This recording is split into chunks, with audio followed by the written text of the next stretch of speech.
gay, gay, gay, gay, gay, gay, gay, gay, gay, gay, gay, gay. Gay, gay, gay, gay, gay, gay, gay, gay, gay, gay, gay, gay, gay, gay, gay. Gay, gay, gay, gay. Gay, gay, gay, gay, gay, gay, gay, gay, gay, gay. Keep saying it. Say it as much as you want. Say gay as much as you want. Anyway, hi everybody. Welcome to Inside the Drag Closet. We have an amazing show planned for you this evening. We are going to be exploring some non-binary issues this evening with our incredible guests, Sarabesque and Belladonna. So I cannot wait to chat with them. We also have my amazing fellow host. I'm no longer using the term co-host because these girls put in as much work as I do. So the incomparable Anastasia Diamond is here, as well as a special guest this evening. So I'm very excited to chat with them as well. But we're going to dive right into a little who, what, and where about me. Who am I? My name is Jade DeVere. I am a drag artist based out of Central Pennsylvania. I love the art of drag. It makes me happy.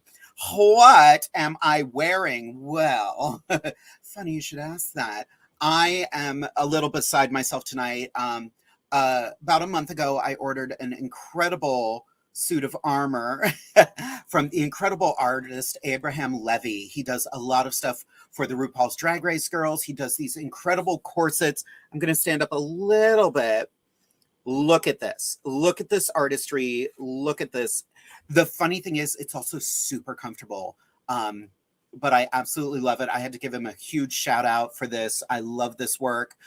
My jewelry this evening is, of course, Rocks by Cox. My makeup tonight is a huge combination of Wet n Wild. My eyebrows are Morphe. My eyes are Jeffree Star. My lips are, of course, my favorite, the Lip Bar. My cheeks are Juvia's Place. I got a lot going on. Last but not least, my hair is from Webster Wigs. Can't really see it so well, but it is a tinsel wig. I'm thinking I want to get it styled, but I also like it the way it is. So we don't know what we're doing yet.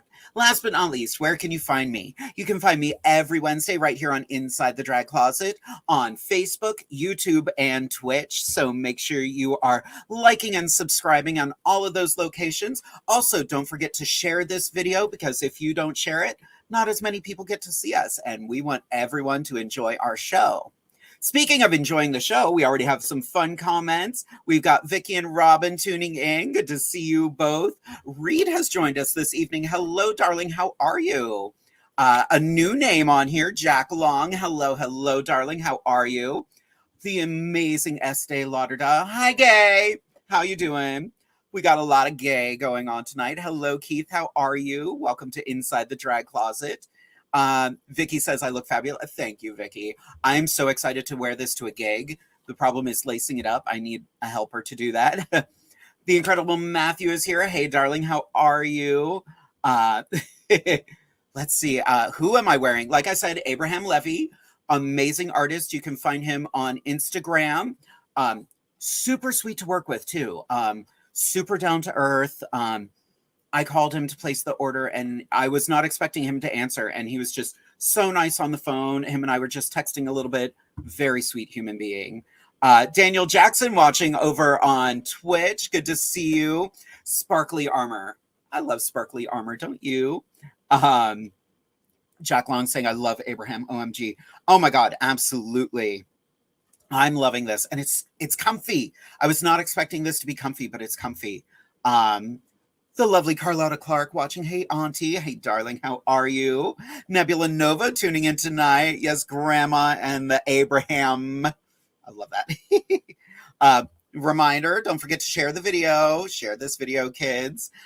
Kitty DeVille. Ooh, I love this name. Hello, beautiful. Hello, darling. How are you? And last but not least, Maddie Floor. Good evening. Ooh, some new faces this evening. I like that. Speaking of new faces, let's talk to one of my favorite faces on the planet. You know her and love her, and she is with us every second and fourth, sometimes fifth Wednesday of the month. Put your hands together for Anastasia Diamond. Oop, I have to move stuff around. I screwed it all up. There we go. Oh, yes, glamour headache. Yes. Oh, it's just such the tension right here. Oh, and right here. Oh. Girl, how you doing? Sister. I am doing so well. Just keeping busy, trying to keep out of trouble. But we're here. What? Keeping out of trouble until we get on the air. Period. Well, now we have to be really, really good because we're on Twitch. I'm not trying to get us shut down. That's very true. I heard you do that occasionally. Normally on Twitch, TikTok, when they can't handle the doll. That's true. That is so true. Oh, Girl, give us a little who, what, where about you. who, what, where? Well, who am I? I am Anastasia Diamond. I am a drag queen extraordinaire. What am I wearing this evening? I'm wearing this lovely cocktail dress from Donna Terrell. I've got these earrings on from Lux. I've got these nails on from Rocks by Cox. Ring from Rocks by Cox. This ring, but I don't know who. I just thought it was gonna look cute, but it looks a little busted. Makeup on here from Black Opal, Juvia's Place, NYX. I've got my lovely nude lip on from Minx by Carla. So she's beautiful. She's Black-owned business, a small business here in Chambersburg. Where can you find me?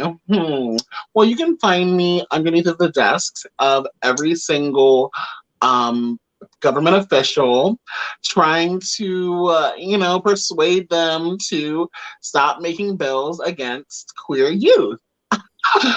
Well, I have a long list of people who might be getting exposed here shortly. I'm not surprised. Speaking of people getting exposed, we have a special guest this evening, and I am very excited for this person. This is someone that's very close and dear to our hearts, part of the Inside the Drag Closet family, and they wanted to come in and just say hello and share a moment of joy with everyone. So everyone out there, let's welcome to Inside the Drag Closet, after a long hiatus, Scarlett Overkill! Hey! Oh my gosh, hi! Anastasia, you're not under the desk. I was looking for you. Where are you? Well, I already know how you voted, so, no need. That's right. Thus, look, how have you been, Miss Girl? Oh, I've been so busy, but in the best possible way. Everything I'm doing is what I want to be doing, and it's a lot, but I mean, it's gonna play out in the long. Everything's gonna play out in the long run, so I'm excited. Congratulations on that! Oh my gosh! Yeah, for That's sure. Incredible. So, Scarlett, what brings you here this evening? Well, so upon my journey of coming out of the dark and the dismal of the pandemic, and for those of you who don't know, I am now the pageant director for the Central PA Pride pageant, and I have also accepted the position of vice president of entertainment on the Pride board for Central PA Pride. So I've been working closely with the Pride board and everyone else in the community, the formers, so on and so forth, to really bring Pride back, because this July will be 3 years since the last Pride, but we will be back Saturday, July 30th. So come out to Harrisburg Pride. But just doing all that, and working, was at Ulta for a while, now at Sephora actually, and just being able to work in the makeup, and just all this has kind of helped me become my true authentic self. And I always known that I was a little fluid and whatnot with my gender and my expression of myself. So I decided over the weekend, Saturday it was, to put it out there to the world, Facebook, Instagram, and all my friends and family, and be like, hey, so non-binary, I would prefer out of drag, they, them pronouns, and in drag, she, her. So yeah. So I saw that my good cities were doing a non-binary episode, and I was like, I haven't been on in a while. I missed them all. I need to pop in. Yes. Yes. Come through, NB Energy. Yes. I am Oh so my proud God, of you. congratulations. Thank you very much. Everybody's Yes. very happy to see you as well. You know, the comment section right now is just on Hi. fire. Vicky and Robin, super Yes. excited to see you. Jamie Angel, Reed is here. Hello. Sharonda, Matthew. Oh my God. We've missed you. We have missed you, girl. It's been a while, yeah. And a lot of people sending love and support and Oh, just amazing. We're so Yeah. proud of you. yeah. It's so freeing, you know, to finally, you know, to sit down and like I mean, it's been on my mind for a while. I've been thinking about it, and I just never, like, not never. I shouldn't say never, but like haven't had the opportunity to just like kind of think about like who I am and how I identify and things like that. And it just kind of, my friends and I, one of my close friends, he's also non-binary, and we had this discussion maybe a week ago, and that just kind of was like the last like catalyst to just be like, this is me, this is who I am, and I need to just put it out there, live my life myself, be proud of who I am, and embrace it. Fabulous. Yeah. But you know, it like you said, it is truly, truly so freeing once you release yourself from the shackles of what society has dictated that you are, and that these are the norms that you must meet. These are the stereotypes that we put on you. Like, to be a queer person, and you know, I think that here going on, I think that a lot of folks, this is the reason why they use the term queer, because our identities are ever evolving. And at the end of the day, all you need to know is the fact that I am not straight, and I am most likely not cisgender. So congratulations. And I'm very proud of you for being able to go on this journey for yourself. Because a lot of folks, they're not able to go on that journey. So congratulations. Yes, thank you. I'm glad like I said, I'm glad I finally took the journey. It's been something I've been thinking about, and some soul searching I had to do, but I finally took that journey, and once I did, you know, this is the end result now, and I'm happy that this is the destination I got to, because this is what I've been wanting to get to for so long, and it's just so freeing. Well, and it's, you know, this is, you say it's a destination, but I challenge you to start thinking of, this is a step to the next part of my evolution. Like professionally, personally, just in life in general. Yeah. And it's funny that you say that, because it's something that, you know, that was kind of brought up and that I had talked about, and still am, you know, now that I am at this point with being who I am now, I can actually take that and like go forward and do so many things with it. So much more. And I think that it's so special because so many people know you, and so you're such a huge figure here in Pennsylvania. I mean, across the Eastern Coast. You know, these folks are like, oh, I know Scarlett.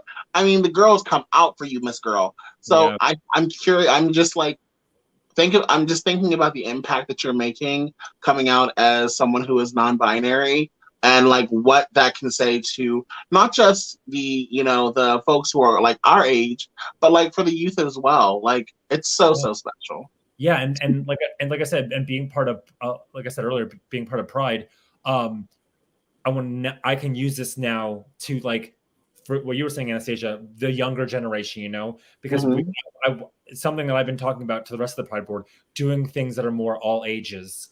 And totally. Not just like 21 plus at a bar. Like, that's cute and all, but like, that's not what Pride is. That's not what our community is. It's everyone and all ages. So I want to do more things for like the younger generation, you know, because it's like, I'm 34 now. Like, I've known since I was a child that I hate saying the word different, but that you know what I mean? Like, I wasn't what society thought I was. And it's sad that it took this long because of the area I grew up in, the family I had, the social norms, society, everything like that. It took this long just to be myself. So I want to let people know that are younger than me, especially, like, don't wait. Don't waste your time. If you are, come out now and be you now. It's so freeing. Yeah. It's so freeing. It is. A number of years ago, I stopped saying, you know, it's funny, it's a double-edged sword, and like I'm hearing the word partner normalized. I don't say partner because I love saying husband. I am so happy to say my husband. Yeah. I love when straight couples use the word partner because it does, like, it makes it more commonplace, and it doesn't go, oh, that person's a homo. Oh, that person's not like me. It goes, oh, wait, everybody's got a partner. Like, well, not everybody, you know what I mean. But she's Not still, me. she's still single. She's looking. Don't worry about it. Lady G hasn't said yes yet.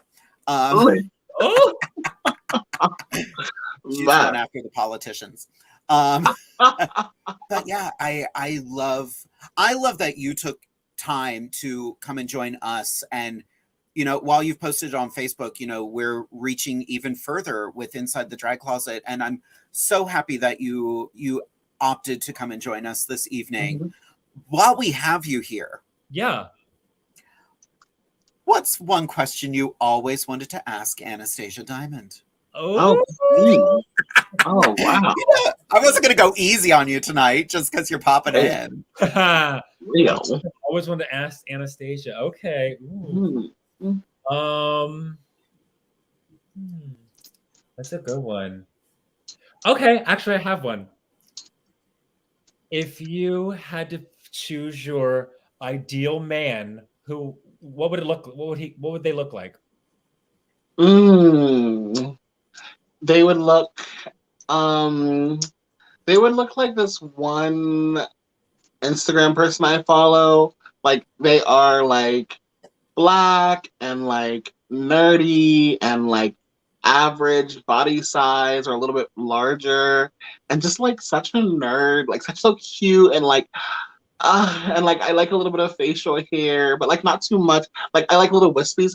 Either that or I love, oh my God, I love men of Filipino descent. They are so, I don't know what it does. I don't know what it, for why, but yeah, it would have to be that, one of those two. Yeah. She wants one of each. Honestly, one for in the morning, one for in the night, one for lunch, one for dinner. She got her breakfast, lunch, and dinner man. Okay. Exactly. Yes. Yes. No. Yeah. I really. Yeah. That would have to be it. Like. Oh. Yes. I love that. And I found out the one guy who I follow on Instagram has an OnlyFans. So yeah, he's definitely the one for me. After I saw the goods, I was like, oh. Thank you. And I'll throw another one at you, Scarlett. What's one question you always had for me? Ooh. One question I always had for you. Okay, this first thing popped in my head. When are you gonna do my face again? Ooh. Oh. Good question. We should do that sometime soon. Yes. I've been working on another makeover episode. Maybe yeah. Let's put our brains together. Let's find a time. Yeah. We should do each other's makeup, like on each, like we should once a week, like once a month, like at the end, every 5th month, like, oh, this is Jade's day to turn into whoever Amethyst and Anastasia can turn her into. This is Scarlett's day to get all 3 bitches on her. This I think it would be cute. Yeah. I want a Scarlett makeover. Yeah. Girl, Alize had been saying that to me. Katarina have talked about this. Everyone's just been like, put your face on me. I'm like, okay. Oh my God. I want to see you do Katarina's face. Yeah. For those of you who don't know, Katarina Couture is just beautiful, tiny, stunning woman. Yeah. I want to see her get the full Scarlet Overkill eleganza. Yeah. And we're gonna put her in some like neon green hair and like outfit. Yeah, she's gonna go all out. Okay. Yes. Work. Speaking of which, I have to come over because you still have some of my hair. I do. That part. It's the dregs for me. Oh my word. Well, Scarlett, I know you could only be here with us for a short time. Is there anything you wanted to say to everybody who was watching tonight? I just want to tell everyone who's watching that it is never too early or too late to be yourself and be yourself. Embrace who you are and love what you do. Be happy no matter what anyone says. I know y'all are on Twitch now. I don't know if we can swear, but fuck the haters and be yourself. You know, that's all I got to say. Because once you do, you're going to be free and you're going to be living your best possible life. True. Truly. Well, True. Scarlett, thank you so much for joining us this evening. You know you are welcome back anytime you want. Yes, we will talk. We will talk. Yeah, we need to grab dinner soon. Yes, I agree. Let's do it. Well, you have a good night, sweetheart. Love you. I love you both. Oh, it's so good to see her. Yes. I didn't realize she was going to be coming on tonight. I know you were the only one who didn't know. Wow. Okay. All right. Okay. Wow. We talked about it at call time, but you weren't there. So, when you're a professional like me, you don't have to make call time. I come as soon as my time is time to shine. I don't need to be coming on early. Listen, my is always right now. Since I paid for that Xfinity pods, and we got our Wi-Fi together. This ring light ain't never failed me. True. And also, I need to take every moment I can to get as pretty as I can, because otherwise, whenever I'm on here without you all, it is look, there's two beauties and a beast. All this kind of stuff. I'm like, oh, who the fuck is the beast? Because what it's the fuck? Me. No, it's me. Because they're like, Jade, you look beautiful. Amethyst, you look beautiful. Anastasia, I can see your beard. So obviously, I need to take as much time as I need to get ready. Derek just commented, "You're taking after your grandma Poison." Truly. And look how, listen. A family of royalty, period. True. You will wait for the princess. I was so happy because at Divas this past month and next month, we were all together, which was so much fun. Speaking of which, where is that poster? Make sure you get your tickets for Divas Down Under for April Fool's Day, kids.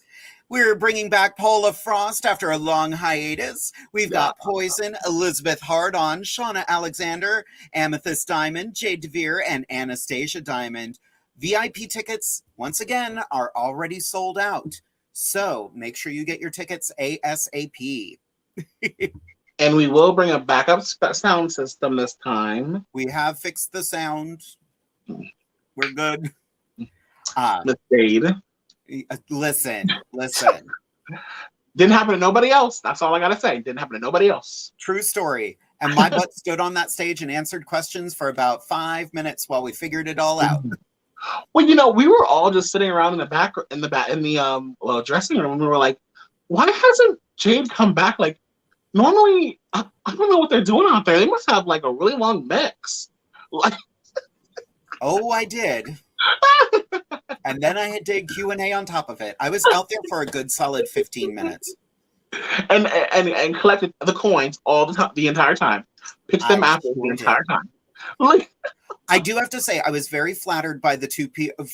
Actually, it was a few people while I'm doing Q&A and kind of stalling for time who came up and tipped me during that moment. Yes. They knew I was not prepared, but, the show must go on.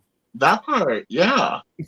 Oh, Jesus. Glad it was you and not me, girl, because I would have been huffing and puffing. It was right at the top of the number, too. Because I was like, that's it. You get 30 seconds of my song. Thanks. Jesus, Lord. Girl, are you ready for our next guest this evening? I don't know. She might be too much.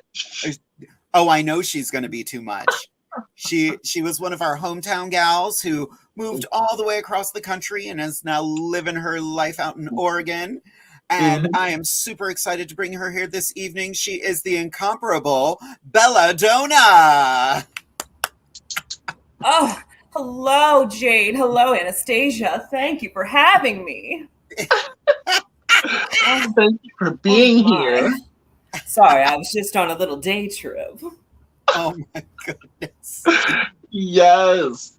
Bella, why don't you give us a little who, what, where about you?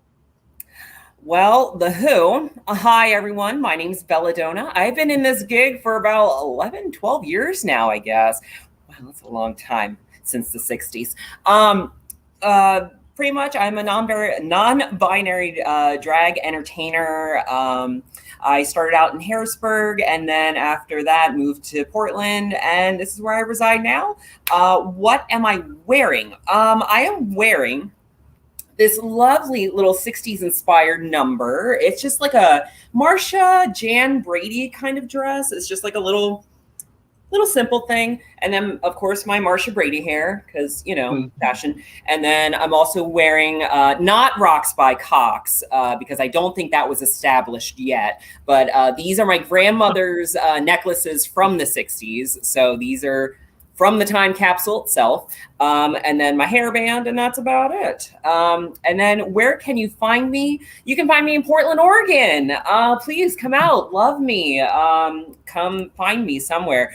You can find me on social media. I am on Instagram as Belladonna Ouija, the original Ouija board. Not really on TikTok. It's boring to me. I don't care. Facebook, Belladonna Ouija. You can find me there too. I don't really do too much. Oh, a little bit on Twitter. That one I think is just Bella Ouija, at Bella Ouija. But I don't really do too much on Twits. But except make fun of people. I told Donald Trump to go kill himself on Twitter just to see if I could get away with it, and I did. Yeah. No, the only reason I did that is because Jackknife Complex made one little comment and then got put in Twitter jail, and I was like, for that, at Donald Trump, you should try killing yourself. Hate you. Send. And then nothing hit. So, Lord Jesus, Damn. they said we get it. Go ahead, girl. Go ahead. So Here you've at done Inside the Drag Closet, we do not encourage suicide. I However, don't. Yes. There's a time and a place to say it to someone. Donald Trump was the one. Please. And if you are struggling from suicide and mental health issues, please look for help. We are listening. We are here. We do love you. Please be with us. Please stay with us. But Donald Trump, no, seriously, Donald Trump, you're the exception. Anyway. Nice. You look like you had a question. Yeah, I was gonna say you've done a rebranding. It's all Belladonna Ouija now. Yeah. What happened to Dumpster makeup? Miss Dumpster Makeup? Oh, I mean, I'm still Dumpster Makeup. I mean, Dumpster Makeup is just like my handle on social media, because that was just like, oh, what handle do you like? What's your at? And I'm like, oh, that's hilarious, at Dumpster Makeup, because I thought that would be funny. Just like, oh, how do we search for you, Bella? Like, oh, glamour, beauty, blah, blah, blah. And it's like, oh, my at Dumpster Makeup. Why? And then that would lead on to that. But no, Dumpster Makeup is still my handle and my key thing. This Swamp Witch still loves a good dumpster. So, can you explain to the children where Dumpster Makeup comes from, please? So to everyone out there, my handle on Instagram is at Dumpster Makeup. And the reason why it is such is because I love to dumpster dive. Yes. In Pennsylvania, the laws with dumpster diving, as long as there are no posted signs stating no trespassing, private property, and all of that, as long as there are no signs posted, free game. So I took full advantage of that, and I would go to Ulta, Sephora, MAC, all the places with the makeup. And technically, yes, makeup companies are told to their employees, you need to destroy makeup before you throw it away. That's not always the case. People are lazy. It's 8:30. You're clocking out. You want the trash out. You're not going to sit there for an hour, pour lotion, scrape at it, break it. Done. So they leave them. And a lot of my makeup comes from the dumpster. So a lot of my foundations, I have a good couple of eyeshadow palettes, lipsticks. And as long as you sanitize, clean it, wipe it down, there is nothing wrong with it? Yes, there is kind of something chemically possibly being next to Janet's coffee from 2 weeks, but you know, it's fine. My lips get a little jitter and I'm fine. So Oh, not the jitters. We actually have a question here from the amazing Miss Alanya Face. Wants to know that highlight. What is she? Oh, 5 seconds. 1. I should have tapped to the barefoot. Let's look in this house. I haven't seen her house before. This is cute. My highlighter that I have on is literally just this. Oh, it's just chunky glitter. No way. Work. All right, give me a minute. I gotta. Put a highlight, put a shiny highlight down, and then pat. Work. I'm gonna get creative now. Do it. Gonna be a thing. See, I wish everyone else at home had webcams because we would be able to see everyone else doing the same thing. Just like, really? Lord. Yep, Oh, wait a minute now. Bam. Ooh. Better than any $20 highlight that you ever had. Oh. Does she even go to Woodstock? We don't know. She's blitzed. Oh. By the way, do you love this headband? I do. It's so cute. It's the belt for the dress. Oh my God. Oh. That's sickening, Jade. Bella, you just changed my life. The more you know. Does it say how much? Oh, it does say non-toxic. Non-toxic. I would not recommend flushing this down the sink or toilet. These are definitely not biodegradable glitters. These are not going to break up in the ocean. You're going to see these. This is going to be the cause of the neon lights on the ocean. Ooh, good. Derek just said, our poor shower drain. Accurate. The hate crimes I have done to that poor shower. It's nothing in comparison to whenever Derek did the full glitter face. So I don't want to hear it. Accurate. True. So Bella, yes. I really want everyone to realize and know you are not white. Yes, thank you. I am pretty pale for what I am. Yes, ladies and gentlemen, I am not white. Unfortunately, this is an inaccurate representation of my true skin tone. I am of a more tanned, olive-colored pigment. I am indigenous. My tribe is of the Sioux Nation. I have done DNA testing. A large portion of my DNA comes from the Sioux Nation, as well as there is a split in there too because of colonization kicking out my ancestors. So what happened was, long story short, colonizers came in, found the Sioux, kicked out my tribe, and basically picked them up, deported them to the south of the border to a section of Mexico. And then from there, had they not been survivors, had they not like, we're gonna fucking fight, like, thanks for ditching us on an abandoned island, had they not fought and made friends with the other natives, they would have died off. So my people met the this island nation in Mexico. I would look it up right now, but ancestry.com is a bitch to work with. Anyway, so my people met this tribe. They became friends. Blah, blah, blah. Turns out my ancestors are from like a high royalty kind of tribe thing. Like my like great grandfather signed like a Declaration of Independence for this area in Mexico. And so like, I guess I caused freedom. I was gonna freedom fighter. So that happened.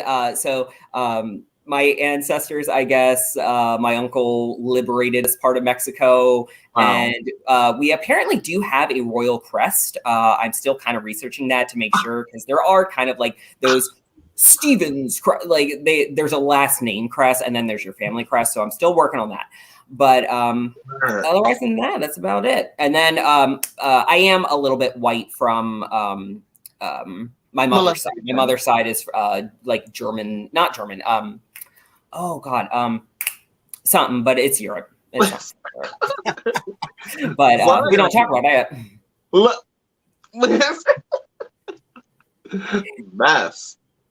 So Bella, it's refreshing to talk to someone, and we wanted to talk a lot about non-binary gender expression this evening. So, like, ever since I've known you, I have known that you are not this or this, and you're in here somewhere. How did you discover that? I really don't know. I'm not sure if I ever really personally discovered it, but I knew that I was doing things. And I do appreciate the compliment that you saw kind of like my future self and my past self kind of thing was starting out with drag. And the way that I started out, it was very much like, yes, I understood the whole drag aspect from the beginnings of man in dress with makeup doing camp. And it's just like, got it. Okay, there's drag. And then I started to branch off a little more in just like researching for material for my own drag. And I actually noticed similarities with where drag pulls inspiration from, and finding out where kind of where the edges blur, where it was like, yes, here is this drag makeup look, but it came from this period in the 80s when men started wearing like thicker like eye makeup and stuff like that. And so I realized like there was that slight blur that I started to love, where it wasn't truly male, it wasn't truly female. It was like in that androgynous non-binary stage where it's like, yes, I do enjoy doing this. I love a good classic 60s, just that innocent bimbo blonde, just Marsha Brady, Jan, just like this is just like camp to me, and I love just like this hyper feminine, but I do love that like David Bowie, just what, how, where, like just that confusion, making you want to focus, making you want to just wonder, and that's what I gravitated to, is just like capturing people's like interest, where it's like, yes, you saw that, what can I bring where you're gonna go, oh, okay. And so I try and find that little twist or that little spark, and sometimes my androgynous ways leak into that. So I love that you mentioned David Bowie, because this right here, I love him. Amazing. Oh, there's the Starman. A throwback. Oh yeah, I love it. You performed Life on Mars in that outfit, if I remember correctly. Yes, because that is the discount knockoff of the outfit he wore in the music video, and it was just him in this blue suit, this beautiful blue powdered blue tailored suit, and just some platform heels, and him just in this white backdrop. And it was just like, there was something about that music video where it's like, is there life on Mars? Like making you wonder, but at the same time telling you a story. And then it's just like the visual aspect of like, here is this man wearing makeup, high heels, looking like just very put together, beautiful, and at the same time mildly masculine, and just like blurring that line between the two, and at the same time like just being hypnotized by the music, like that whole thing. I just loved it. That's why I love it. Oh, I love that. So Bella, we do have another guest to get to, but before we let you go for a bit, I just want to point out a comment here from the incredible Miss Chanel, which I know you are going to take as high praise. Oh. You make me think of Cloris Leachman, Bella. I love it. Oh my God. Oh gosh. What's she trying to think of a famous quote from her, but I'm blanking because I'm an idiot. Ovaltine. What is it? Ovaltine. Ovaltine. Ovaltine. Stick to the canvas. Treacherous. Tut. Well, Bella, we do have another guest to get to, but are you going to hang out with us after some affirmations with Anastasia? I guess. All right. Well, we'll see you in a bit, girl. I see you, babies. Mama's gonna get toasted. Hello. Yes. I miss them so much. Yes, truly. I ran into them just a couple weeks ago. Sadly, they lost their mother to COVID, and they reached out to me to film the funeral because you can't have a lot of people at a funeral right now. So we used, thank you, Inside the Drag Closet. We used my StreamYard. We put it up on Facebook, and you know, I was very honored to be there. You know, I was being paid to be there, but I would have been there regardless. I didn't know I was getting paid when I said yes. Like, that wasn't the point. Yeah, just recently at Divas, one of our like loyal patrons told me that they were like, I'm so sorry, I wasn't at the last show. I was in the hospital. I was like 24 hours from being on the ventilator. Oh no. And because of my like condition, if I would have gone on the ventilator later, I wouldn't be here right now. And I was just like, Jesus Lord, like what? Like, it's scary when COVID-19 it's close. Yeah. COVID-19 is very real. It's not over. We're still in the middle of it. Yeah. Please get vaccinated if you can. Get your booster if you can. Follow the CDC's a lot. You know, recommendations. Yeah, it's affecting a lot everyone. Yeah. Truly. I had it in January and I hated it. Mm-hmm. But you know, I'm vaccinated, so I didn't suffer for long, but let me tell you, that first day, hateful. Mm-hmm. Like, an 8-hour migraine is not a way to live. Lord. But let's talk about more cheery things. I was going to say, if you're like me and you are a princess and you didn't get COVID-19,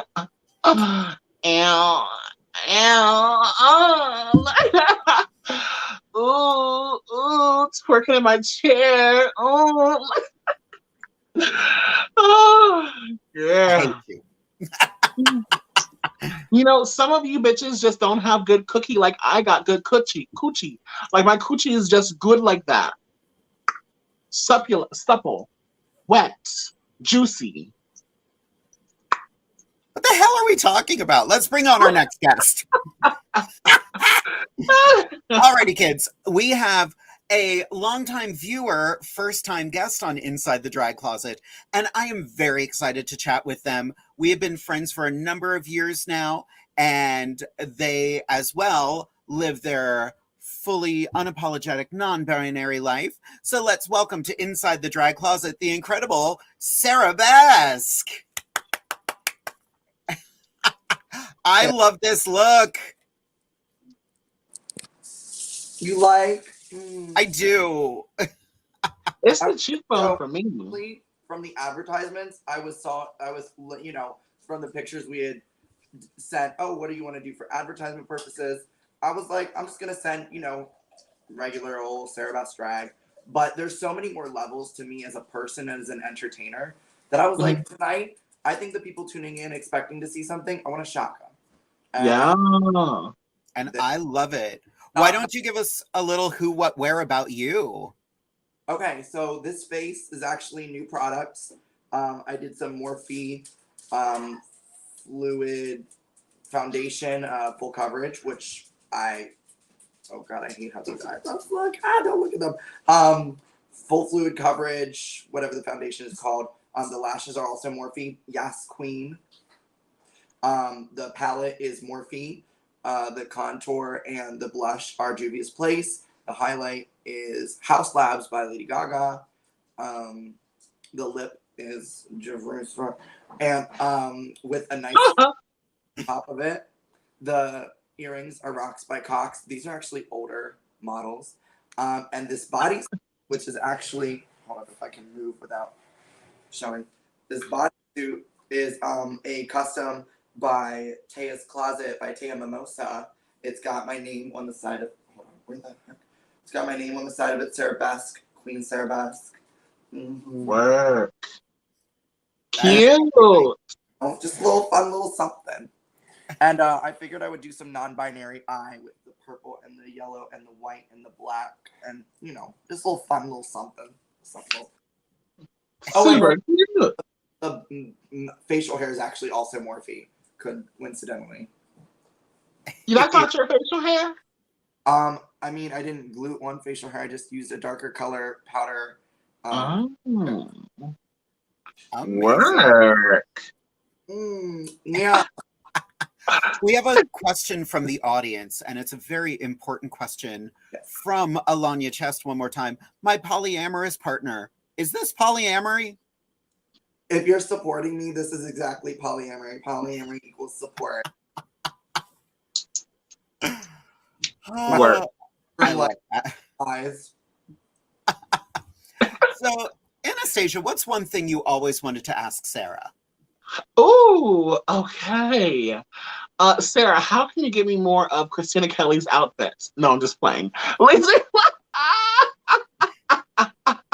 yeah, ever since you told me who made that pink outfit, ooh, I've been hungry, and after she lost all that weight, no, but. So, Sarah, you are very, very vocal about your pup status as well. So, how do you juggle your pup status as well as your drag status? And like, are there times are there ways that you have like incorporated that into like your the pageant system that the pageants that you've competed in? And like, do you like enjoy seeing when queens like incorporate their pup life and their drag life?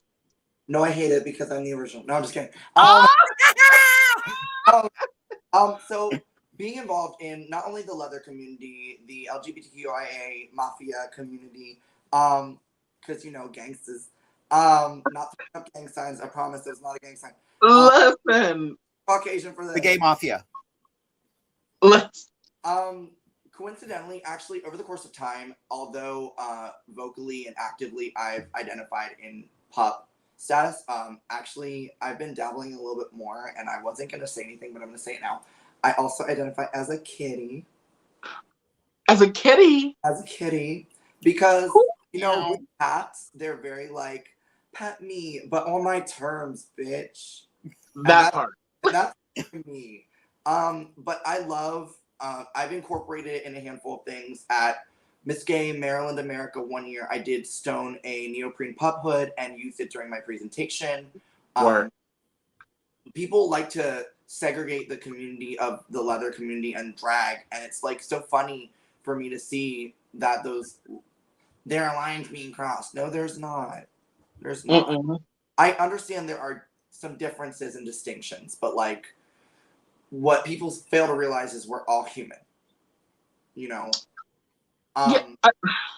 It's like, I've also recently competed at a event called World Bear Weekend this past year, and that was in Memphis, Tennessee.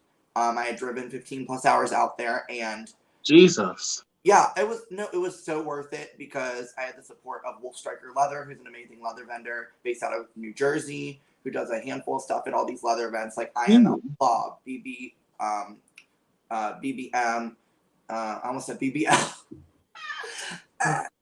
All these different leather-centered events and bear events. And I actually managed to bring drag because as a competitor, as a person, I do drag. I am involved in the leather community. I do identify as a pup. And now I'm going back again this coming year, which is going to be held in Orlando. And I didn't want to put it out there, but out there now. I'm going to go back, and the title is World Pet.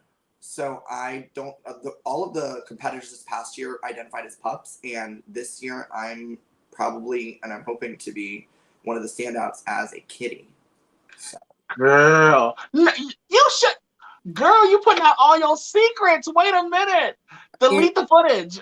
I don't think they're gonna watch Inside the Drag Closet. All that. Shut. But if my competitors are out there and watching, you've been warned. Yes. Well, best of luck. Holy cow. That is incredible. It's great to integrate those things because, again, all supposed to be one community. And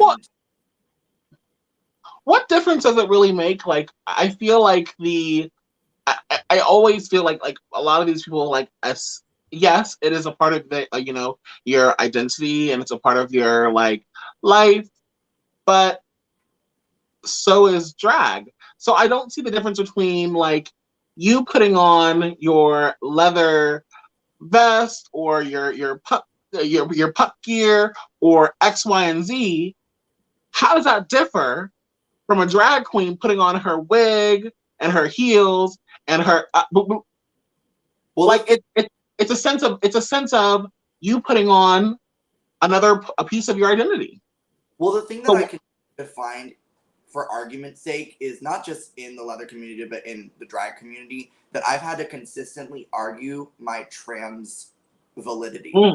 That shows, you know, as I, you know, when you introduce yourself to people you don't know, hi, my name is Nick, my name is SARABESQUE, my pronouns are they, them, may I ask what yours are? Like, I actually don't have set pronouns, i.e. why it says not applicable pronouns.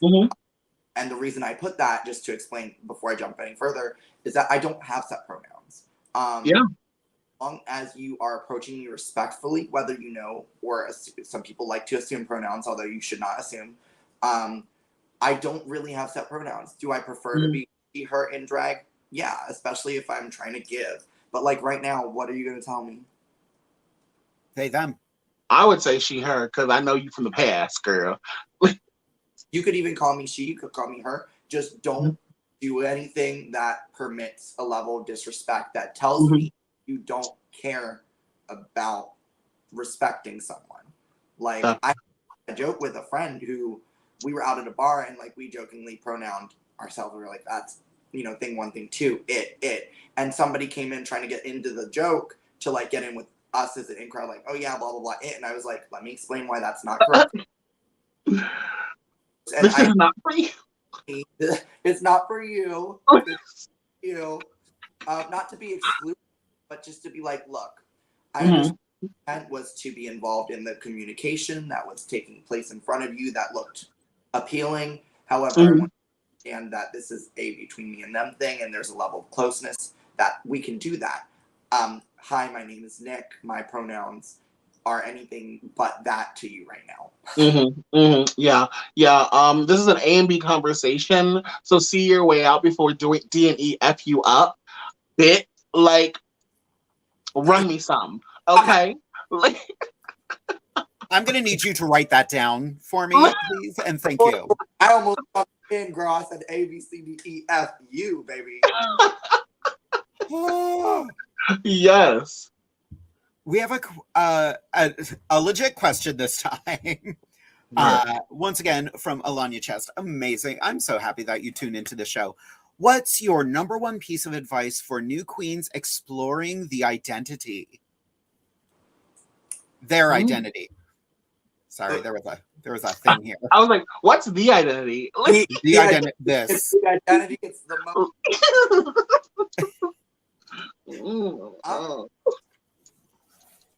Was that for me? Yeah, girl. Merry Christmas. I was like,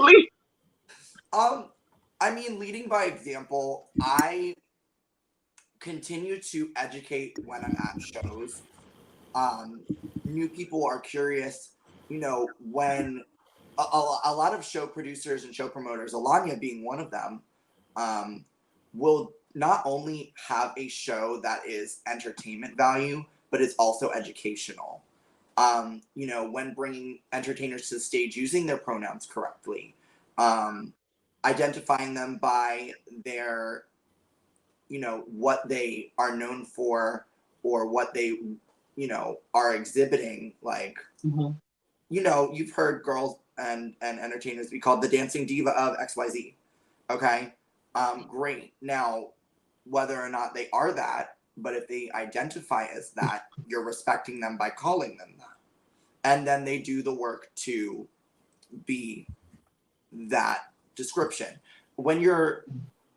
My advice for someone trying to navigate their identity, whether you're a performer or an entertainer, or just trying to navigate to get through your life and be successful and happy as the person you are, a piece of advice is to stay true to yourself and know that things can evolve. Things can change. Initially, and this is just going into sexuality, when I first came out, I identified to my parents as bisexual, just so that I had the opportunity to segue into, well, you know, maybe it's not just girls I like. And then I fully identified as gay. And then through the course of life, I've discovered I'm actually pansexual. And so it's like, you cannot be afraid to evolve as long as you stay true to your evolution. If you identify as a trans non-binary person, having to just say, hey, like Scarlett recently said, I have discovered I am non-binary. I'm coming out as non-binary. You know, these are my pronouns, you know, respect. I would like respect for who I am and who I've discovered I am. It's like, you cannot be afraid to evolve, because other people's opinions, although you may think they matter, at the end of the day, you have yourself to worry about. And people may call you selfish, but that's okay. Self-care, baby. Self-care. Yep. Don't be afraid to evolve and really discover who you are, as long as you're not hurting someone in the process. That's so true. I was watching the backstage, just watching Belladonna, like, wait, let me recreate that. The drink was very important. You know, I the only thing that I would add to that is, don't try to rush your journey. If you're starting HRT, understand your HRT is not going to kick in tomorrow. And stop freaking comparing yourself to these girls on Pose. Quit comparing yourself to these supermodels out here. You know, I always say, you need to find love for yourself before you can try and find love from anybody else. And the way that you can do that is a lot of self-reflection. But then as well as that, you can do a lot of looking in the mirror. So I understand, like, for a lot of individuals, they find that they have body dysmorphia or gender dysphoria when looking in the mirror. But the biggest thing is, you have to understand, this is the body that you have. Now, you can change it if you'd like to, but that's very costly. It costs a lot of money for plastic surgery, baby.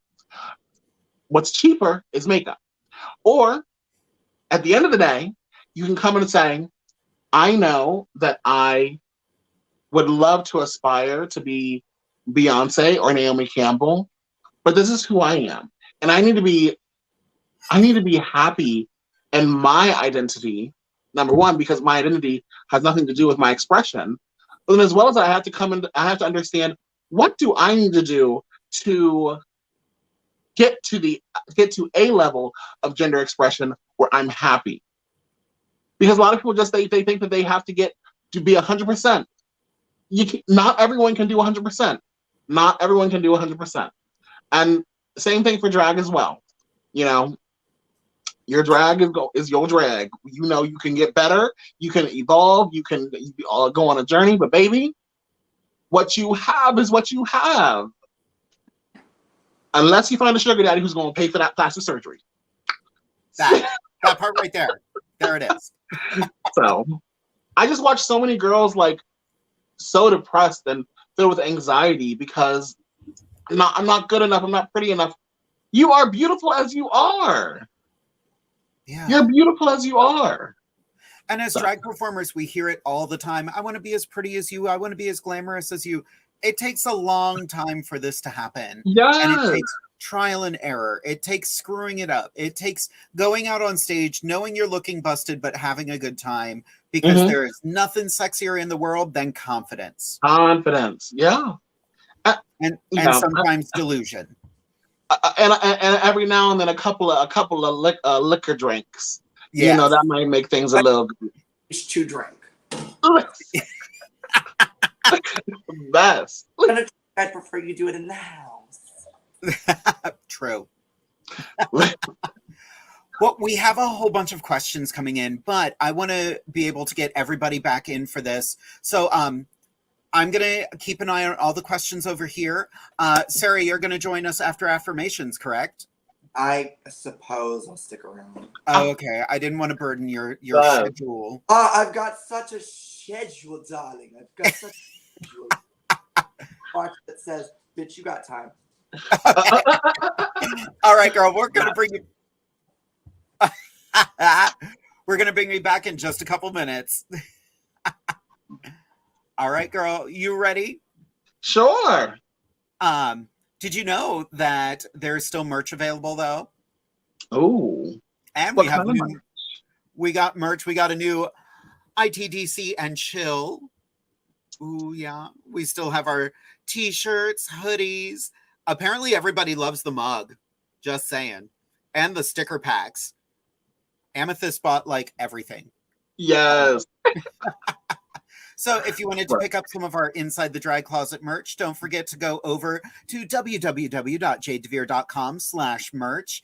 And if you would like some exclusive Inside the Drag Closet content, make sure you check out our Patreon. It is patreon.com/InsideTheDragCloset. I got to get the girls to get some of their content together. I gave Amethyst a really fun idea today. So there's going to be more, don't you worry. But now... I would like to turn Inside the Drag Closet over to my wonderful colleague here, Miss Anastasia Diamond. Oh, thank you. Hi, everyone. Welcome to Affirmations with Anastasia Diamond. Today, I wanted to touch base on a little bit about what we're talking about already, but just wanting to reinforce that a bit. In this world, we are told so much to, you have to get a job, you have to do this, you have to do that, in order to be successful, in order to be happy. If you want to be happy, then you need to act like a boy, you need to act like a girl, X, Y, and Z, yada, yada, yada. But I came across this quote on Facebook just recently, this graphic here. And Jade, if you could put that up here, and it states, Western cultures believe we must be alive for a purpose, to work, to make money. Some indigenous cultures believe we're alive just as nature is alive, to be here, to be beautiful and strange. We don't need to achieve anything to be valid in our humanness. So I really want to push you to take some time to really figure out what makes you happy. At the end of the day, a job is going to be there. At the end of the day, money's going to be there. You can always find another way to make money. But ultimately, why are you here? What is your purpose on this earth here? Are you here to make beautiful music? Are you here to make beautiful art? Are you here to just exist? There's so much that society tells us that you have to do, but truly, find what makes you happy and live. So that is the biggest thing here tonight. I also have one quote that I really, really love, and it is with regards to everything that we've been talking about tonight as well, with regards to gender expression and coming out. The quote is, either you can be courageous or you can be comfortable, but you cannot be both. So be courageous and who you are, and you might feel some discomfort in the sense of, oh, my family is now not talking to me, or my family, this happened, X, Y, and Z happened, but you're living your truth. Or you can remain comfortable in a sense of, well, everyone's still talking to me, even though I'm not happy, even though I hate the life that I'm living. So left or right, you're going to have some discomfort. So why not be courageous? Why not speak out? So speak out, be courageous, and be you. That quote reminded me very much something very similar, something I used to say all the time.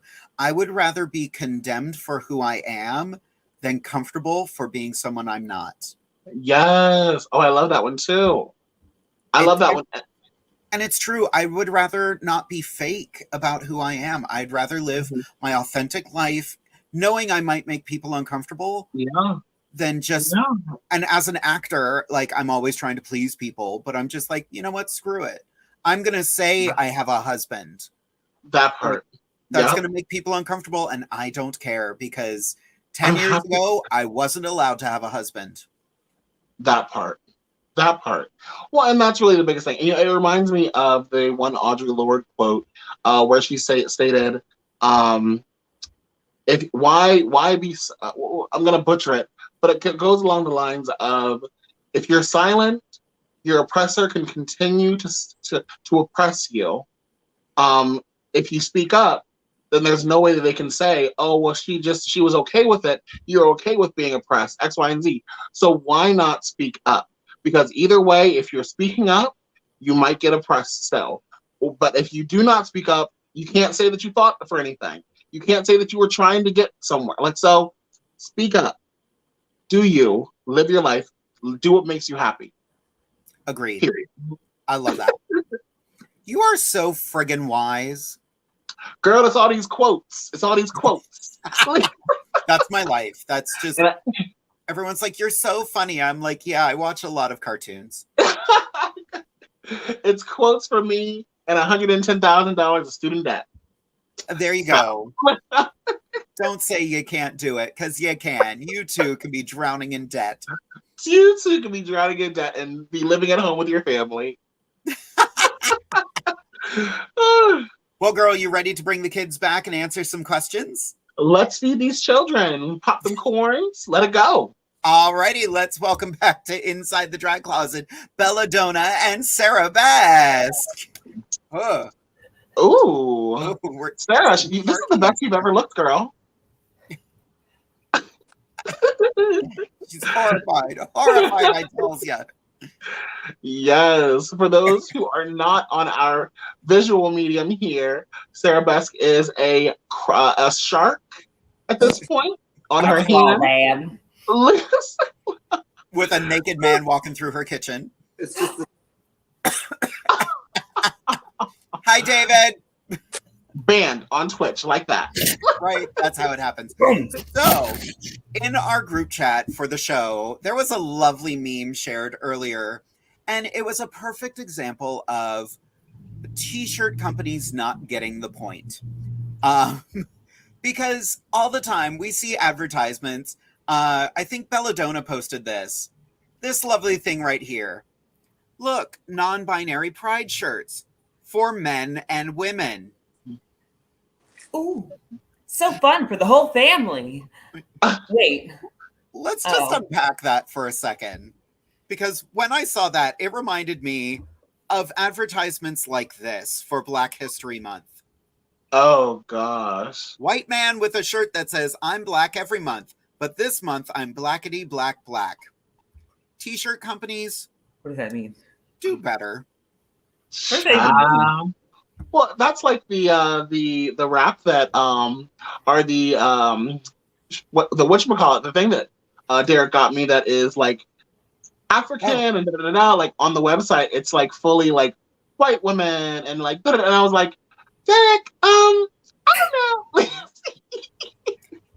Yeah.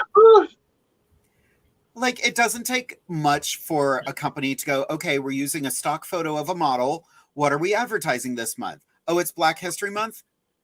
Get a black model if you're going to say I'm blackety black black. Like, and in addition to that, if you're going to have, if someone's going to be wearing the non-binary flag, well, they probably don't want to buy a male shirt or a female short because they are not male or female. Mm-hmm. I drove our HR department at work crazy when we got a new part of our uniform. It was a nice fleece, and I was like, I would like the female style, please. And they were like, well, And I'm like, no, it's gonna fit me better. I would rather have that one. Thank you. And What? Ma'am, can I piggyback off that?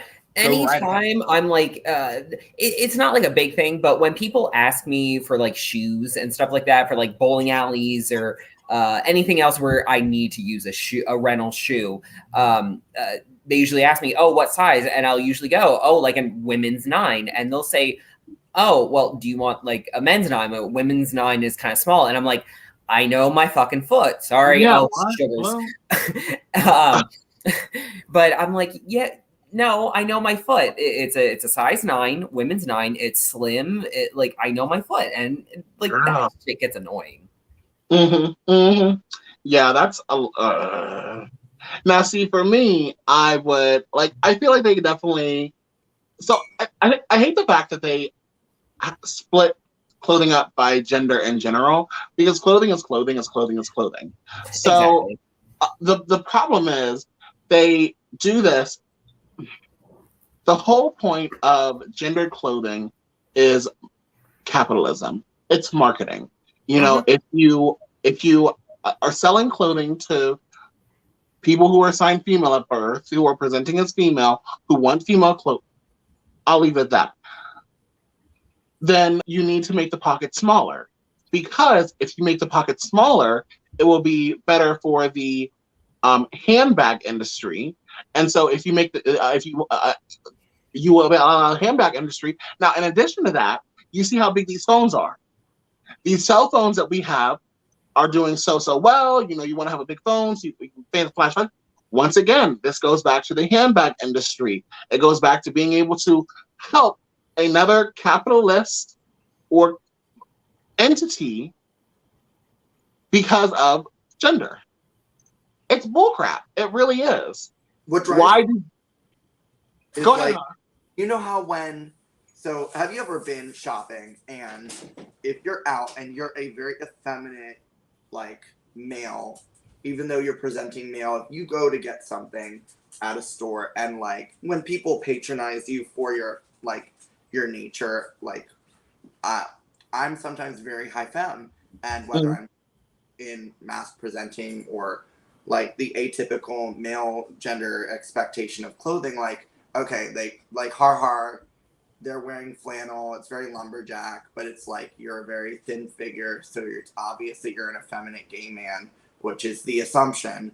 And then, like, when I go to buy things for myself, whether it's male clothes or female clothes, I just wear whatever I feel comfortable in. But like, the amount of patronizing from the staff is so disheartening to be someone, especially when you see other people experiencing the same thing, especially younger trans kids who are like, well, maybe I can't go anywhere that's safe, or where I'm not going to be ridiculed for just trying to live my life.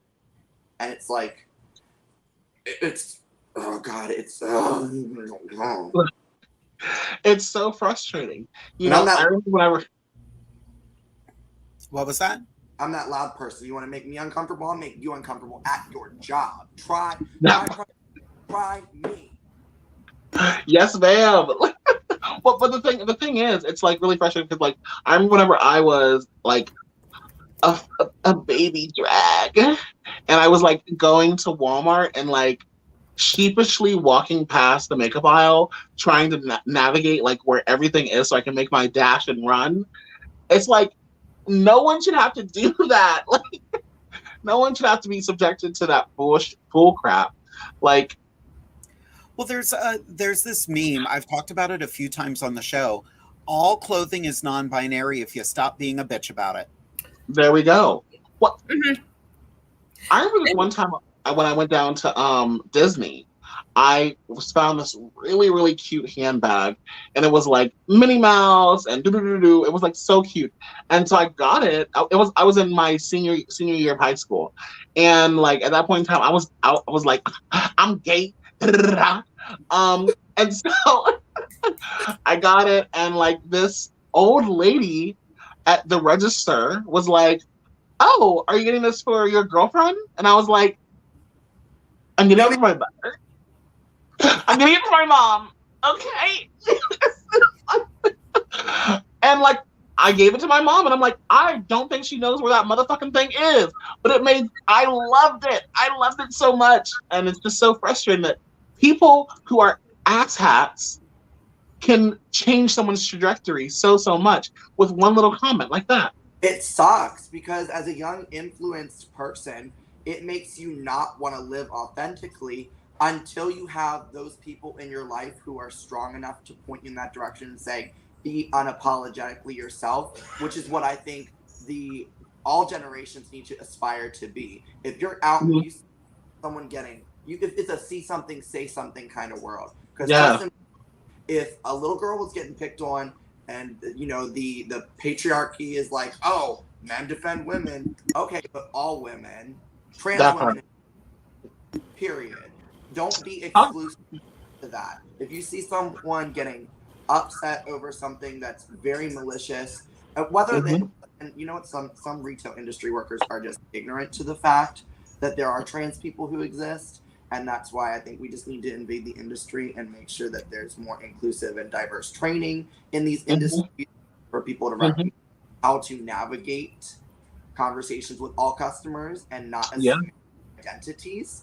But like, don't be a see you next Tuesday to someone who's just trying to live their life, wear clothes that make them comfortable in themselves, and let's just let them buy their clothes and move on. It's not that difficult. You don't very much so that.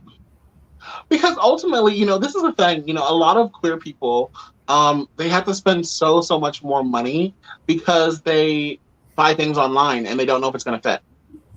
And it's like, you're paying for this thing that you don't know is going to fit, and hoping, if you're still living at home, hoping your parents don't find this box from Hot Topic or from Forever 21 or whatever have you. You're paying for the shipping. You're paying for, like, and then if you have to return it, that's a whole other ordeal. You have to go to what is it, UPS store, or like, and you're like, I don't, like, this box is going to a place, and like it just takes so much courage, like, truly. And that's really, like, that's really the thing that I come back to that quote. You have to be courageous, but like, it sucks that you have to be courageous as a queer person in this world. To be courageous to live your life, you should be able to live it just fine without the fear of someone having an opinion that's going to belittle you mentally and potentially cause. There are people who are so aggressive verbally that it turns physical, and that's the problem. Because people are scared to say something and be themselves because they act up, something else is going to happen, and it's going to turn into this spiral. Well, guess what? Things didn't get changed overnight by not doing something about it. Exactly. My heart broke last week. Beautiful Candy Pop was on the show. Beautiful trans woman. And she told us, like, there are times where, like, if someone gets aggressive, all of a sudden she'll go, "What do you mean?" and drop to the masculine voice. And it broke our hearts that she has to do that. Yeah, you should. I was chatting with Nomi Moore, and we were just like, we hate this for her. We all need to do better. Like, this country needs to do better. Well, and it doesn't seem like it's going to be getting much better because of these freaking politicians who are voting against queer youth, stating, like, the Don't Say Gay bill. Like, what's up front? Like, what? Guy. Do better, Disney. Do better, Disney. Can we talk for a hot second about how Disney has given money to the people who are who passed this bill? Like, Disney, people, like, the queer youth turn to the Disney films, Disney Pixar films, for that little escape, for that little hope of happiness where you can identify with a character or with a scene or with a movie in general, and have that first kiss, or have that great adventure, or to have that moment that you're missing in your life, and to have a film company, a production company, a theme park company to provide entertainment and all of this, and then to turn around and fund and give money to these people who are saying, no, we shouldn't do this. And almost like putting the gloves back on Elsa. Like, Disney is giving money to the glove makers to put the gloves back on Elsa. That is what is happening. And they're trying to like extinguish it, saying, oh, well, we're, giving money, but we're not actually supporting it. Because, if you look to the Disney company, we're still that magic and we're still that dream and hope. Like, then do better. Do better for the people, for the queer youth that look up to you. It is unexcusable. It truly is, especially when these organizations help to fund things such as conversion therapy. Conversion therapy literally kills. It kills queer youth. And do you know what else it does? It harms families who these queer youth create because they are just trying to be happy, trying to make society happy, make their family happy. And then what happens whenever they are 32 years old and put a gun in their mouth? Yeah. Kate McKinnon did a wonderful sketch about it on Saturday Night Live this week. And of course, she did it with a sense of humor. She started off with, yay, you're not allowed to call things gay in Florida anymore. And Colin Jost was like, Kate, that's not what this is. And she was just blown away. And it is beautiful to see two out lesbians on Saturday Night Live and an out gay man on Saturday Night Live. But we'll come back to that later. But yeah, the entire time she was just like, as someone who grew up in the 90s, if the 90s taught me anything, it's that gay means bad. And this is the gayest bill I have ever heard of. And it doesn't benefit anyone. Nobody benefits from the Don't Say Gay bill. No one asked for this. No, like the only people who ask for this are people who are not gay. The people who are so. And let's be honest, the people who ask for this are the people who are not gay but are out fucking little. Go off, sis. Pop off. Listen, it's just really funny how nearly every single politician who is anti-homosexual, anti-gay, comes to find out that they're in a motel room with, okay, that's interesting now. That's very interesting. How about that, Lady G? Girl, anyway. And you know what? Ooh, child. And I remember, do y'all remember, I don't know if y'all are on them sites like how I be on them sites, but there was this one guy who was like down in Brazil or somewhere, and he was a porn star turned into an anti-gay pastor, a gay porn star.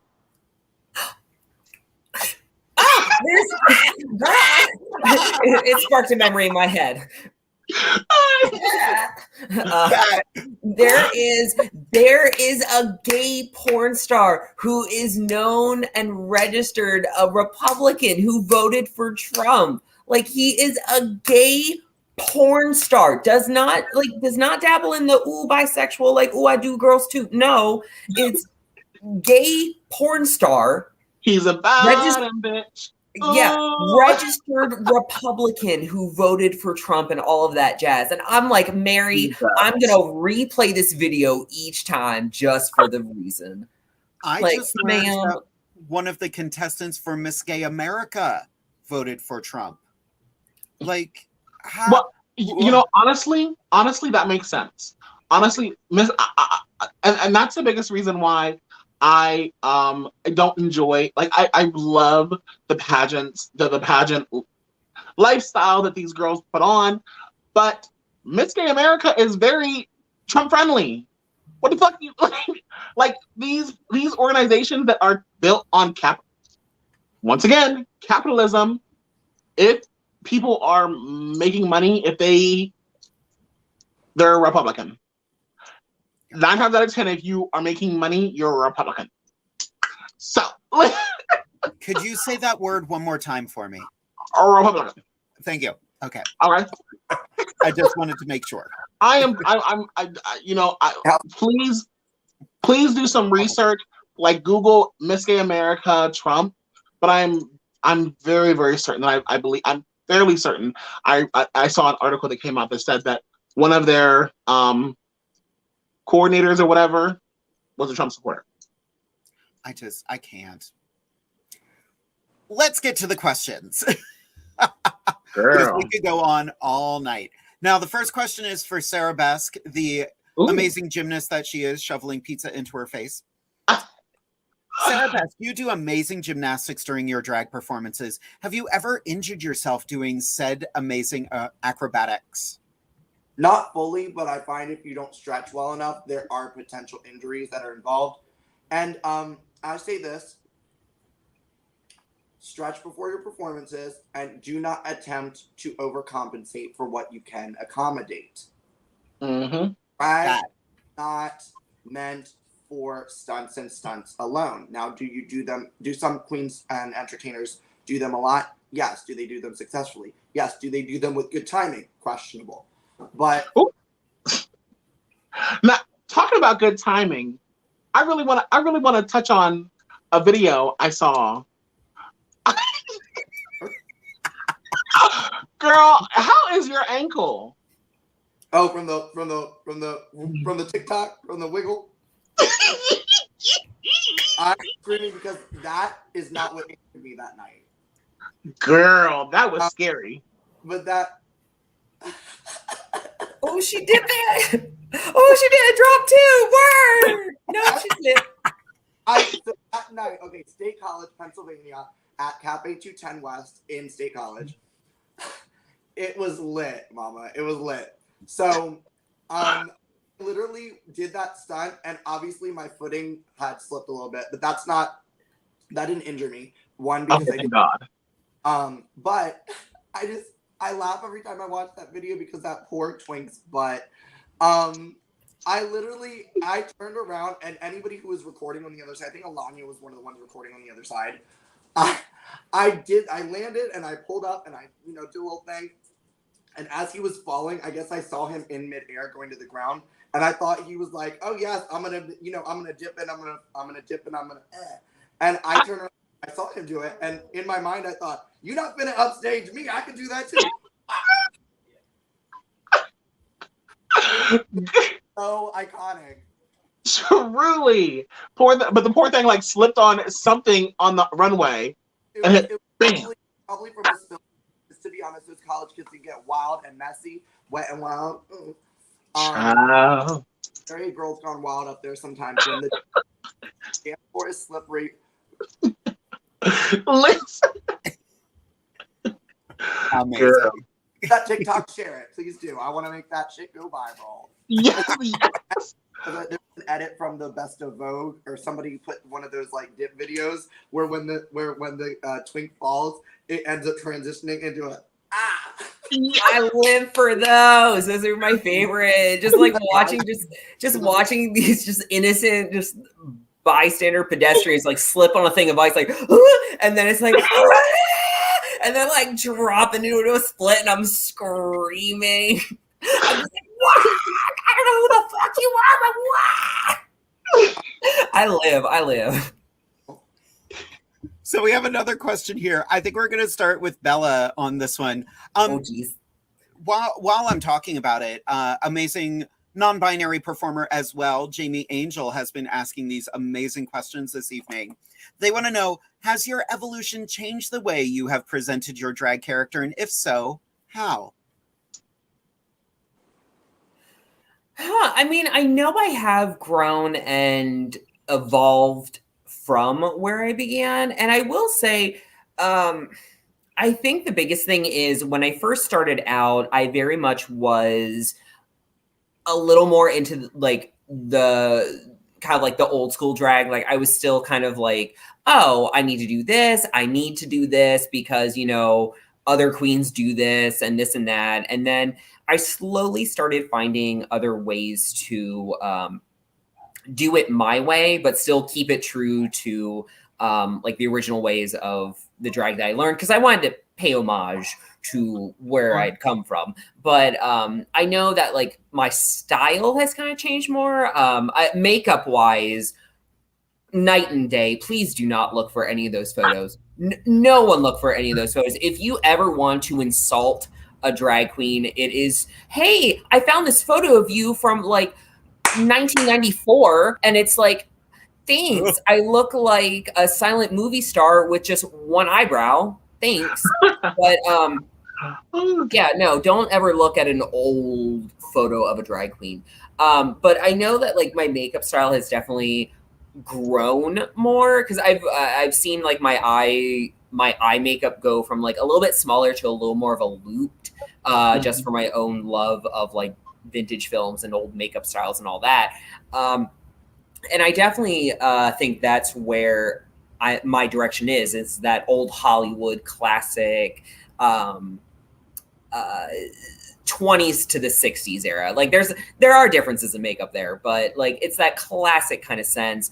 And usually I'll go for like a thin brow. My brows were actually thicker back then, but I tend to go for like that thin like 20s 30s brow, just like that Clairabeau kind of just like a little whisper of a brow sometimes. Or I'll just do this where I'll just like a little pencil just, and then I'll tend to go for more of like a 60s eyeshadow then. So I'll do like a more of a harsh line crease and then just kind of buff out the bottom and the top and usually do a pop of color. So my makeup has definitely grown the most out of anything. So Nice. Fashion though, it's just the same. I just pick up whatever the fuck I find. I once performed with a fish. I performed with a fish. So I remember that. Girl. Same question for you, Anastasia. I would say no. My style has always been pretty similar. I try and just find ways to continue to elevate. Make like trying different things, trying different like shapes and all that fun stuff. Shades. Normally I try and just stick with the bright red lips. You can see it from all the way backstage. And like a very large eye so that you can see my humongous eyes. But no. No. Gotcha. How about you, Sarah? It's definitely changed in terms of with experience. I've found out what works for me, what doesn't, what I like, what I don't like. My performance style has always been high octane. I love giving power dynamic dance energy. So my performance styles are pretty much the same. I've developed a desire to do more than what everybody expects from me. When everybody like, Sarah, high dance, high energy. And there are times that I've realized drag is not just gender expression euphoria for me. To have that moment of femininity is okay, although I've gotten more comfortable with myself as a person to be feminine or masculine or whatever, or that moment to be that as I am in my life and live that happily. But performance style, I want to do more things. Lyricals, ballads, things that people are not expecting from me. So I'd say I've changed in my ability to adapt to what I want and execute it well. So there's definitely been a lot of positive changes. And a lot of that has come from working with so many people that are open-minded, positive, how to benefit. Like learning and growing is really the name of the game when you're networking in drag. And I've grown exponentially from when I first started and had this concept of what drag is and should be or what I need to be versus not giving a shit about anyone else's opinions and just still being able to have that confidence to do what I want to do and do it well. That's valid. I love that. Next question from another new person for Inside the Drag Closet, Keith Johnson. Do you all see yourselves doing drag in 10 years? P.S. I love Sarabesque. Who wants to take that one first? Well, I was singing, Scrubs in my head right now, but also lip syncing. So I'll go first. No, I do not see myself doing drag in 10 years unless I am getting paid high hoard money. So let's in 10 years I would be 36. That's, getting up there. Drag. Yeah. Around like 40 is where you need to go ahead and cut that off.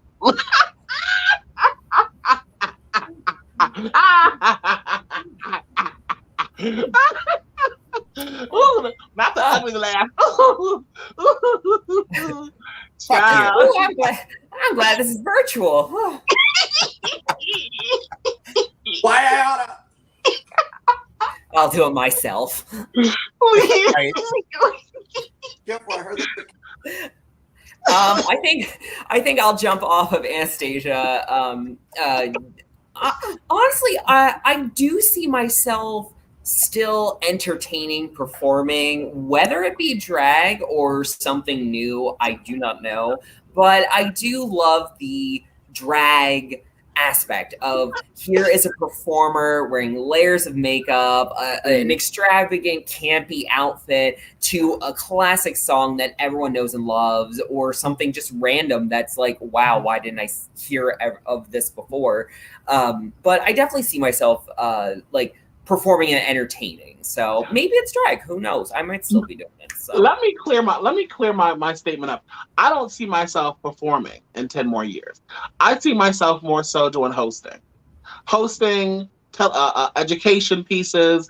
Maybe if I'm at a college and I'm doing an education piece and a performance, it's going to be a standstill number, and you're going to come to me and bring them tips to me.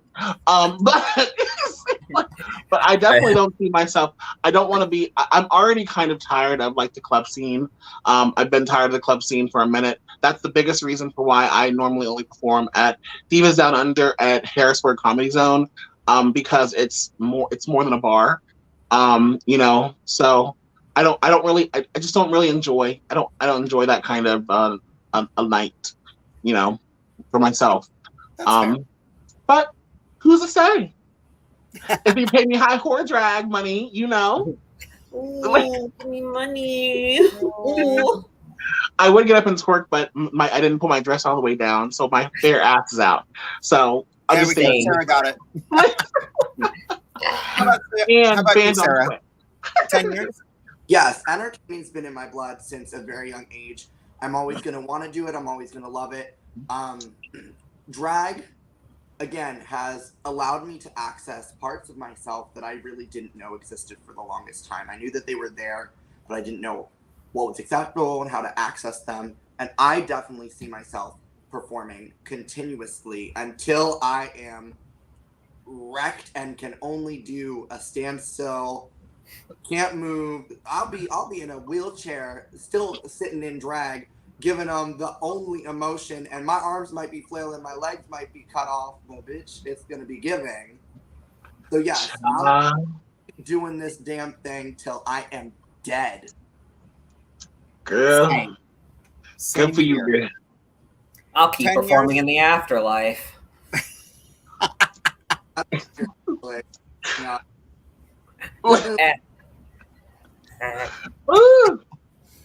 Same here. Like, in 10 years, I'm going to be 53 years old, and I'm still going to be doing that right there.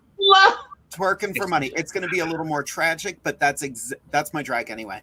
So, I just performed Venga Boys, so I'm not slowing down. So 10 years, game on. We're going to keep it going. 40 at 50 at 60 at 70. Mm-hmm. Jesus. I'm going to be in my hover round performing, and I'm going to have my life alert bracelet on just in case. You will see me. For me, there will be nothing but a head, but you will still see this. Yes! Like, you'll be like one of those headless things on Futurama. Yes. And you'll literally see me swirling I'll be like, get up! Full disclosure, I have in my Rolodex of shenanigans in my head a talent number for a bunch of kings to perform as the heads in jars to the Beastie Boys Where's Your Head At? Work. Logging out. Right. Right there. All right, we have 3. Derek just said I'm never allowed to perform Vegan Boys at Divas again. It broke the show. Oh, that's fair. Well, that's true. Fair. All right, we have 2 more questions from the audience. We are over our time, but we're going to get to these quickly. So this one specifically for Sarah from Kitty DeVille. Is there a daily routine that you do that keeps up high octane performances? Cocaine. I'll make it short. Definitely stretch to make sure that what you are able to do is done well without injuring yourself. Stretching is important. And honestly, with high octane performances, I think, and this is just going off of doing so many shows at once, not continually doing the same thing. It's great to have some repetition, but if you're going to keep people entertained, it's not always about the moves. It's also about being not consistent without being obvious. That's true. There's a time and a place for a gimmick. And if you're going to death drop every 30 seconds in a number, or, you know, offbeat, like I've seen a lot of entertainers do, just because the crowd is not eating up the moment, or you think they're not, you know, if you're part of the performance as a drag queen can include lip syncing. If you do not know your words and you're continually doing stunts to avoid speaking, are you really doing the job justice? Ooh. Valid. I used to listen as a baby queen. I used to dance a lot because that was my forte. I did know the words, but you know, multitasking and being able to show that you are giving them the lyrics while also doing the performance is a multitask, and it takes practice to be able to get accustomed to that. You may think myself when I was younger, I used to stop lip syncing just so I could do a kickball change Pomeroy fan kick, and I'm like, no ma'am, you need to be, your mouth needs to be moving while your feet are moving. There we go. It takes practice. Practice, stretching, good timing. You know, it's really a process. Yeah, totally. I want to tack on to what Sarah just said, and also know when to say no. There are many times, like, I have numbers that I'm just like, I'm going to cartwheel into a split, and then I'm in the venue, and I'm like, I'm not going to do that. Nope, I'm going to spin around, put my hand up, and say, I'm done with this number. Literally, I just don't understand why venues don't send pictures of the venue space ahead of time. Like, Derek is the only person who does that. Well, and sometimes it's not just the venue. It's sometimes my body's like, girl, you're not going to pull this off. So I'm just like, don't carve. Sometime I'll. What was that? It's sometimes you gotta literally in your mind tell your body says to your mind, hey sis, I know what you want to do, but that's not what you're gonna do. What you want to do is not necessarily what you're gonna do. Exactly. Am I going to pop into a split? I don't think I have that right now, so we're still going to wow the audience with something else. Able to not rely on just one thing to get you by, because if you can't do that one thing and you don't have a backup plan, you are fucked. Yep, truly. That's definitely another thing. Have a backup. Have a backup. Like, I have that for a good number of a few of my numbers that I know are either gonna, like, a part of the number that I know is the wow factor moment. It's either this is gonna go off or it's gonna fail. And if it fails, I need to have a backup. And that is the biggest thing for anyone that does, like, kind of like that fun shock factor or that fun, like, pop somewhere where it's just like, oh, like, you need to make sure that you have a backup. If you can't commit to a cartwheel, if maybe your shoe breaks or if a costume malfunction, that's another thing. If your costume malfunctions, like, you need to handle it well. And there's two different performers. There's a performer who it's like, my costume's falling apart and you're seeing it happen and I'm trying to recover, and like, that looks a little hectic. And there's the other performer where it's part of the number. Yep, it meant to rip. I don't care. Yeah. And that is the other thing that I would love to tell everyone is, if you are going to be a drag performer in any kind of way and something happens, act like it was meant to happen. Act like that was what was meant to happen at that moment, and no one's the wiser, because you're the one who made the number. You're the one who knows this is what happens at this part. This is what happens at this part. And if you play it off with confidence that, like, yep, I ripped my sleeve for no fucking reason off these stairs. I wanted it to happen. Maybe I'll rip the other one. I've ruined an outfit once because something ripped and I'm like, well, rip, it was part of it. And like, you need to have that backup. And that's definitely something that I encourage for a lot of people, is have that backup plan. And then definitely rehearse for things. And that's to kind of like answer the question for a daily routine, is for certain numbers that I have, like for my burlesque performances, I need to hit a certain mark in the song that I visually cannot see, and I need to hear like da na na na, and like at that minute, it's like, oh, I know, pull off a glove. So that's another thing is practice your song, not just your dance, your routines, your acts. Practice with the music, because chances are the music's going to be low. You might be in a section of a crowd where they are screaming. What was that? Your music could cut off in the middle of your talent number. That part. Yeah. It happens. I've had 2 or 3 numbers where my music cuts off, and I know Derek can attest to that. Something happens to the sound system. Is at it was at one of the burlesque shows, and I was mid stripping, like I was taking off a piece of an outfit, and the sound system just no, it wasn't the sound system. It was my song. I downloaded the wrong file, and for some reason it bugged and glitched and cut halfway, and I was like, okay. So I just kind of played off. It's like, that's it. Yep. I only meant to do 30 seconds, but thankfully, thank you, Derek. You extended some kind of melody to give me along, but have a backup plan. Like that's definitely a big thing. You don't know what's going to happen. Hallelujah. And with that, we do have one more question before we go. I've got 2% left. How much percent you got left? 3%. So quick fire. Instinct, Anastasia, you're going to answer this one first.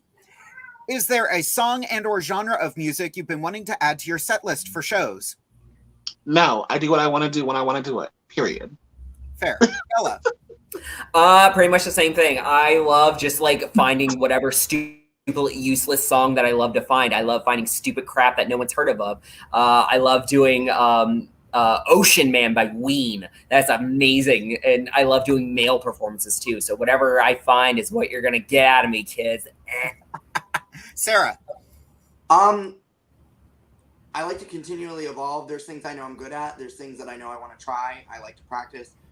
There's not a specific set or genre of music I want to add. I'm just continually building and growing. There's things you got to do to put those things together. Find a costume, find a song. If it fits, it fits. If it's good for the moment, it's good. What's good for the goose is not always good for the gander.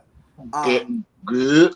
I like to do something I know my audience is going to love, but I also need to be 100% confident that I'm going to execute it. Because if I'm not loving it, you probably aren't going to love it. So you're going to get what I'm going to give you, and I'm going to. It's a selling game. I'm going to sell it. If I can't sell it, I'm going to sit down on it. I'm not just going to give it away. I love a good Grace Jones quote. Well, and for me, I'm putting more 90s dance music into my repertoire right now. So get ready for more Venga Boys, kids. Get those sound systems ready. I'm not even kidding. I have another one ready to go. Anyway, we have reached the end of our episode, but I want to give everyone a chance to say goodnight to everyone watching at home, starting with the lovely Anastasia Diamond. Well, y'all, stay cute, stay blessed, suck a politician's dick, and go get tested for HIV and other STIs. Stay beautiful, stay lovely, and be courageous. Speak out. Speak up. And do what makes you happy. Amazing. Belladonna, your turn. Everyone, please, if you can, please get tested. Please get a vaccination. Please get boosters. Please wear a mask. Here in Portland, Oregon, we are soon lifting our mask ban for indoor masks. Unfortunately, I will still be wearing mine. I take COVID very seriously, but yes, please do what you can. Please be safe. Do what's good for you. Love each other. Please don't be an asshole to each other. Life's too short to give a shit about anything. Come on. Okay. I love that. Sarah? I'm not here for the philosophy. I'm here for the philanthropy. So you can find me on Instagram at SARABESQUE, Cash App SARABESQUE, Venmo SARABESQUE. I love you all. Thank you for having me. This was an amazing experience. I hope you all learned a lot on non-binary educational matters. And I'm going to be one to say this. If you have any questions from tonight that did not get answered, my inbox is open. I am transparent. I am trans. And you're loving it. So you're welcome. Amazing. Sarah, I want to thank you for instigating this episode, actually, because this was your idea. And you know what? This is not going to be the last non-binary episode. I want to focus on more non-binary episodes. I want to focus on the entire gender spectrum with this show. And that's something I'm very serious about, like demystifying for people who are not in the know. You know, I think that's very important for us to do. Belladonna, I miss you so much. Like, I miss all of you. I need to do a road trip out to Oregon sometime soon just to come and visit. And you're coming, you're booked in Divas, aren't you? I might be. Who knows? I could be. You might need to come out to Divas to see me. Oh, yeah. As soon as we have that poster, kids, we're going to let you know. Anastasia, thank you so much for everything you do. I am a better person for knowing you and because of you. And I couldn't do the show without you. Yeah, it's just, I'm that person. I'm emotional and stuff. Next week's episode is going to be interesting as well because we had a wonderful visit from Scarlett Overkill tonight. It was so good to see her. And next week, our wonderful guest for the show is going to be one of our original hosts, Ms. Fancy Dismount Stratton will be joining us. There were going to be more Strattons, but they're all booked and shit. So it's just going to be me, Amethyst, and Fancy. It's going to be a hell of a time. So make sure you tune in. Make sure you are taking care of yourselves. Make sure you are spreading joy, fostering love, manifesting good. That's something I'm very, very adamant about lately. Manifest good things for yourself and for others.